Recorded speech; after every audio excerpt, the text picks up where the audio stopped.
Kasus COVID-19 baru yang dilaporkan Bali hari ini Selasa 29 Juni 2021 naik dibandingkan sehari sebelumnya. Sebanyak 238 warga dilaporkan terjangkit COVID-19 pada hari ini.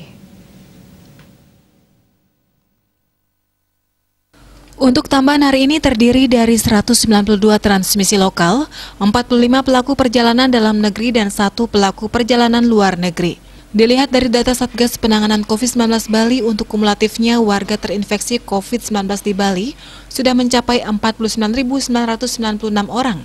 Rinciannya 46.220 transmisi lokal, 3.376 PPDN, dan 400 PPLN. Tambahan ada di 7 kabupaten kota karena Bangli dan Klungkung nihil kasus baru.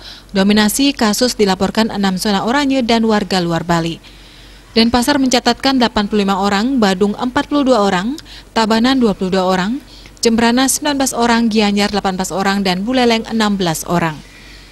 Warga kabupaten di luar Bali juga masih mencatatkan tambahan 2 digit. Tercatat ada 31 warga kabupaten lain yang dilaporkan terkonfirmasi hari ini. Sebanyak 19 orang karena transmisi lokal dan 12 PPDN. Pasien sembuh bertambah 102 orang sehingga total mencapai 46.837 orang. Sebaran ada di 8 kabupaten kota karena Karangasem nihil pasien sembuh. Korban jiwa bertambah 1 orang dari Denpasar. Pasien merupakan pria berusia 49 tahun. Warga ini masuk RSUD Bali Mandara pada 21 Juni, namun terkonfirmasi 3 hari sebelumnya. Pasien yang menderita tekanan darah tinggi ini meninggal setelah 8 hari dirawat.